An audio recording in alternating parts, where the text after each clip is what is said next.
Guardiola Manchester City'da ro'za tutgan futbolchilar haqida gapirdi.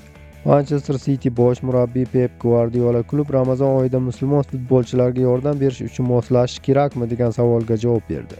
Ro'za paytida mo'min kishilar tong otgandan to kun botgunga qadar yeyish-ichishdan voz kechadilar. Manchester City futbolchilari orasida Omar Marmush, Rayan At-Nuri, Rayan Sherki va Abduqodir Husanov ro'za tutishi mumkin. Ular ana shu diniy an'anaga amal qilishmoqda. Bizda yaxshi nutrisiologlar bor va ular jamoa ehtiyojlariga moslashadi. Premyer Liga o'yinlari boshlanish vaqti bo'yicha jadvalni moslashtira olmaymiz va o'ylaymanki, ular bunga o'rganib qolishgan.